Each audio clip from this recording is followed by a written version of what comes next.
पुनः हम सभी यहाँ पर जिन आगम के सारभूत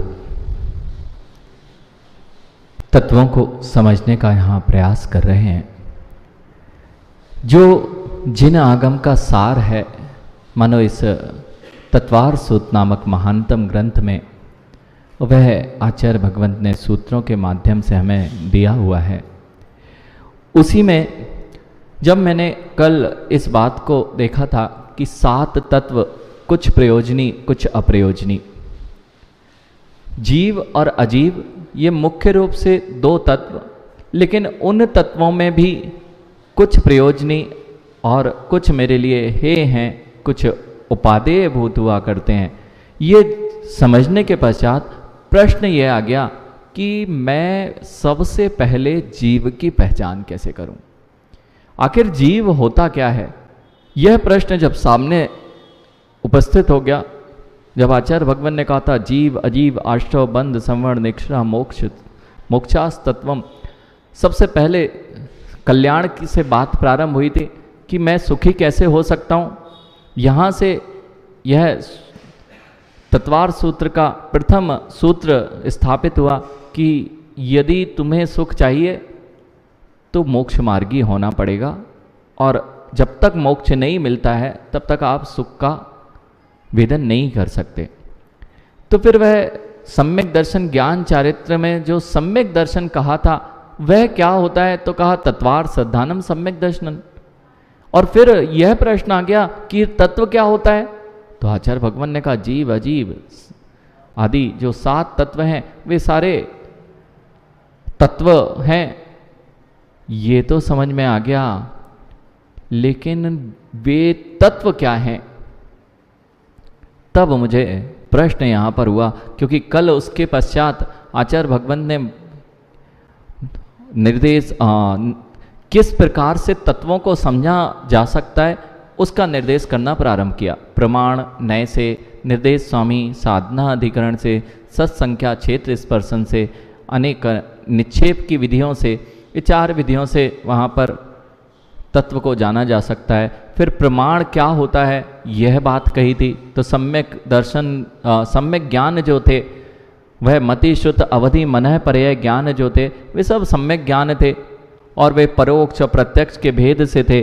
फिर जो ज्ञान का वर्णन विशेष रूप से आचार्य भगवान ने प्रथम अध्याय में किया, और वह ज्ञान का वर्णन ना होके मुख्य रूप से प्रमाण का वर्णन था। किसका वर्णन था? प्रमाण की अपेक्षा से ज्ञान का कथन। लेकिन अब प्रश्न ये था कि जीव क्या है, और जीव को ज्ञात करना है तो उसके भावों को पकड़ना पड़ेगा, तब मुझे जीव ज्ञात हो सकता है। जीव मुझे 2 अवस्थाओं में मिलता है, और उसमें उसके क्या भाव होते हैं, तो इस भाव को जब मैं जान जाता हूं तो मेरा काम बन जाएगा। क्योंकि 2 अवस्थाओं में क्यों बोला? संसारी अवस्था में भी मुझे जीव की पहचान करनी है, और मुक्त अवस्था में भी होता है कि नहीं होता। जिस जीव के पास में स्वभाव होता है, जिस वस्तु के पास में जो उसका भाव होता है वही उसका स्वभाव होता है, जो उसका भाव है वही उसका स्वभाव है। अब वह स्वभाव 2 रूप में, विभाव अथवा विभाव स्वभाव या स्वभाव स्वभाव। अब देखें तब जीव कैसे पहचाना जाए? तो उन्होंने कहा यदि जीव को पहचानना है, और ये 5 तरह के भाव में से कोई भी भाव तुम्हें वहां मिल जाए तो पता चल जाएगा जीव वहां पर है। वे 5 भाव कौन से हैं जिनसे मैं जानूंगा कि यह जीव है? स्वतत्व जिसे कहा आचार्य भगवान ने, स्वतत्व। जब तक ये नहीं होंगे तो मैं जीव की पहचान नहीं कर सकता, और जहां इन 5 का ही अभाव हो जाएगा वहां जीव नहीं बचेगा। जैसे अगर कहा जाए तो हर वस्तु का अपना एक भाव होता है, और वह भाव अगर उससे पृथक कर दिया जाए तो उसका अभाव होता है। किसका? वस्तु का। इसलिए यहां कहा कौन से हैं वह जीव के स्वतत्व जिससे मैं जीव को जानूं? तो कह रहे हैं औपसमिक छायकौ भावौ मिश्रस जीवस स्वतत्व मौदायिक परिणामिकौ च।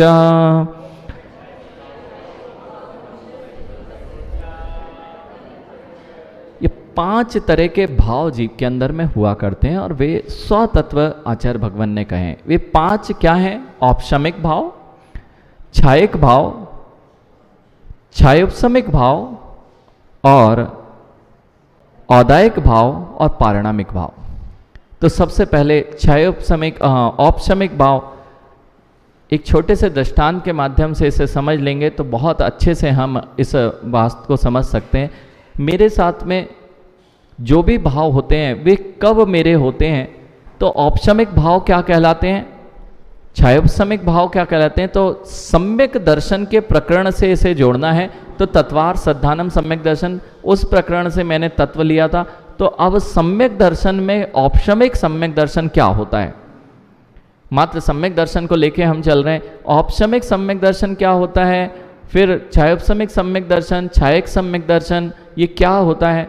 यह बात अगर समझ में आ जाए तो ये भाव एक दृष्टांत के माध्यम से हम पकड़ सकते हैं। तो यहाँ सीधी सी बात इतनी है कि 7 प्रकृतियों का उपशमन यानी दबा रहना, उसका नाम औपशमिक भाव।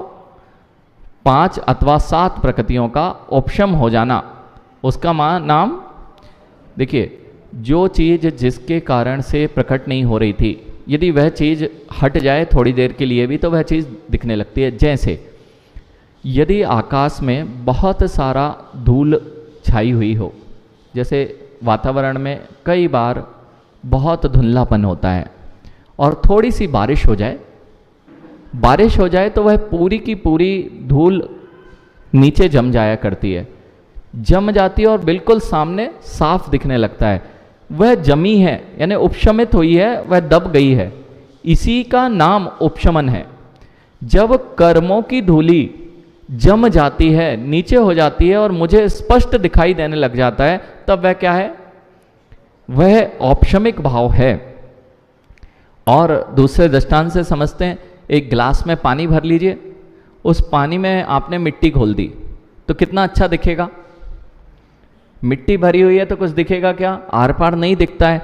तो क्या किया जाए? देखना है, स्वभाव तक पहुंचना है, तो क्या होगा? जो मिट्टी के कण हैं यदि वे दब जाते हैं, थोड़ी देर रखा रहने दिया और मिट्टी के कण दब गए, तब पानी कैसा हो गया? बिल्कुल स्वच्छ दिखाई दे रहा है। वह स्वच्छ पानी क्यों दिखाई दिया? क्योंकि मिट्टी दबी है। कितनी देर तक? जरा सा हिला और पुनः वापस। इसलिए औपशमिक जो भाव होता है, वह औपशमिक भाव बहुत लंबे काल तक नहीं रह पाता है। 48 मिनट के अंदर अंदर वह मिट्टी हिल जाती है। अर्थात मेरे कर्मों का उपशमन, वह जैसा कर्म है और वे कर्म मेरे पुरुषार्थ से थोड़े दब गए, तब मुझे बहुत अच्छा अनुभव होने लगा। वह बिल्कुल स्वच्छ पानी मुझे दिखाई देने लगा। ऐसे ही जब मेरे अंदर में क्रोध, मान, माया, लोभ की अनंता नौबंदी और मिथ्यात्व रूपी जो दर्शन मोह की प्रकृति है, ये 5 प्रकृतियां कैसे हो जाती हैं? दब जाती हैं। तब मुझे मेरी दृष्टि सम्यक हो जाती है, उसी का नाम सम्यक दर्शन है। जो तत्वार सिद्धन ये कब होगा? जब सर्वप्रथम अनादिकाल से मेरे साथ में मिट्टी मिली हुई है। पानी में हमेशा से मिट्टी मिली हुई है। अब अभी तक वह मिट्टी हमें इतने हलचल करते रहते हैं कि उसे बैठने का समय ही नहीं मिलता। तो सबसे पहले यदि कोई सम्यक दर्शन होगा, बड़ा ज्ञानी हो, तो सबसे पहले मात्र तुम्हारा इतना पुरुषार्थ चलेगा कि आप 5 प्रकृतियों को क्या कर दें? दबा दें। कितनी देर तक दबा पाओगे? अंतर्मुहूर्त तक। 48 मिनट तो बहुत लंबा समय हो गया। अंतर्मुहूर्त प्रमाण तक मैं उसको दबा के रख दूं, इतना काम होता है। इसका नाम औपशमिक भाव। इस समय जो जीव के परिणाम होंगे वे भाव कौन से कहलाएंगे? औपशमिक भाव। फिर यदि थोड़ी देर बाद पूरे मिट्टी के कण जो थे वे थोड़े हिल जाएं और कुछ नीचे रह जाएं, कुछ तो हिल गए और कुछ नीचे रह गए, तो ये भाव कुछ तो दिख रहा है, लेकिन ऐसा गंदा भी नहीं है, लेकिन ऐसा स्वच्छ भी नहीं है, थोड़ा गंदा थोड़ा स्वच्छ। यह भाव कैसे हैं? नीचे कुछ जमे हुए कर्म उपशमित हैं और जो कुछ हैं वे ऊपर उदय में दिखाई दे रहे हैं, यही भाव कहलाता है छायोपशमिक भाव। कहते ना हमारी बुद्धि का क्षयोपशम कम है, यानी जितने कर्म दबे हुए हैं उतना तो तुम्हें समझ में आ रहा है और उतना तो दिखाई दे रहा है, और बाकी कर्म जो सामने है उसके कारण तुम्हारी बुद्धि उसमें विषय में प्रवेश नहीं कर रही है। तो क्षयोपशम जो कहा जाता है कैसा है, मिट्टी में कुछ कणों का ऊपर रहना और कुछ कणों का दबा रहना। क्षय और उपशन, छायोपशम, तो उपशमन से तो समझ में आ गया कि उपशमित है, वे भाव उपशमित है, लेकिन क्षय कैसे हुआ, तो जो भाव अभी पानी में ऊपर नहीं आए हैं वे क्षय रूप में देख रहा हूं, और जो भाव उपशमन को प्राप्त हैं, जो कर्म उपशमन को प्राप्त हैं, उसके समय मेरे परिणामों की जो दशा होती है वह क्या है, छायोपशमिक भाव। अब ऐसा करते हैं कि पानी भरा, पानी में मिट्टी थी, मिट्टी के अंदर में वह जो मिट्टी के कण दब गए थे, अब पानी ऊपर वाला पानी अलग कर दो और मिट्टी के कण अलग कर दो, मिट्टी नीचे रह जाए और पानी पानी हमने ऊपर का बिल्कुल पृथक कर लिया। अब बताओ वह पानी कब अशुद्ध होगा, क्यों, मिट्टी तो अलग हो चुकी है, इसलिए अब वह अशुद्ध होने का बात ही नहीं रही। इसलिए जब उस समय जब वह हम पानी देखते हैं तो बिल्कुल शुद्ध दिखाई देता है, उसमें किसी भी प्रकार की गंदगी या अशुद्धता नहीं होती है, और भविष्य में भी उसमें कोई अशुद्धता नहीं होगी। इसका नाम है छायक भाव।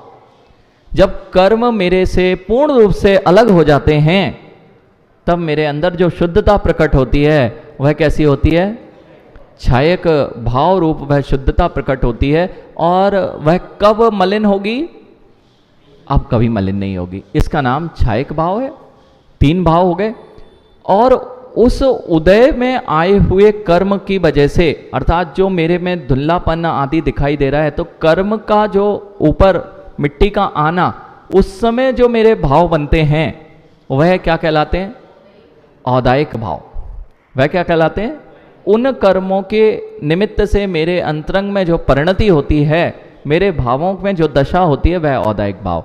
ये तो हो गई पर आश्रित दशा, पर आश्रित दशा। लेकिन जब मैं पर आश्रित नहीं रहूं तो अपना भी तो जीव का कुछ भाव होना चाहिए। जीव का यह भाव किस पे निर्धारित हुआ, पानी का यह भाव किस पे निर्धारित हो गया, पानी का यह भाव निर्धारित हो गया कि जो मिट्टी है, थोड़ी है, दबी हुई है या बिल्कुल नहीं है, ये मिट्टी की अवस्थाओं से निर्धारित हो गया। लेकिन पानी की तरलता इससे निर्धारित हुई क्या, जैसे पानी की तरलता वह अपना ही उसका स्वभाव है, मिट्टी से उसका कोई लेना देना नहीं है, ऐसे ही जीव के अंदर जो पारिणामिक भाव हुआ करता है वह कर्मों से लेना देना नहीं होता है, वह तो उसका स्वभाव होता है, उसमें कर्म कुछ भी नहीं कर सकते। अब ये पढ़ते हैं, आगे बढ़ते हैं, क्योंकि सारा व्याख्यान ये तो समझ में आ गया, उपशमन, क्षयोपशम, छायक, औदायिक और पारिणामिक भाव। अर्थात अब देखें, पारिणामिक भाव तो हमेशा ही बना रहेगा, अब उसमें परिवर्तन जिन जिन में होता है, तो कभी औपशमिक में हो जाए, छायोपशमिक में हो जाए, औदायिक में हो जाए, लेकिन छायक में एक बार हुआ तो फिर से छायोपशम या उपशम, क्योंकि मिट्टी बची ही नहीं तो काम कुछ गड़बड़ होना नहीं है। इसलिए ये 4 परिणामों में से 3 परिणाम तो हमेशा हमेशा दिखेंगे, और एक बार छायक भाव प्रकट हो गया तो फिर वह मुझे हमेशा बना रहता है। छायक भाव जिसमें कर्म अलग हो गए वह भाव हमेशा बना रहता है, और पारिणामिक भाव वह तो प्रथम स्थान से था, उसके साथ में कर्म अलग होंगे तो भी, और कर्म रहेंगे तो भी वह बना रहेगा, उसका नाम है पारिणामिक भाव। अब यहाँ पर देखते हैं इनके कितने कितने भेद हैं, तो आचार्य भगवान कह रहे हैं द्विनवाष्टादशेक विंशति त्रिभेदा यथाक्रमम।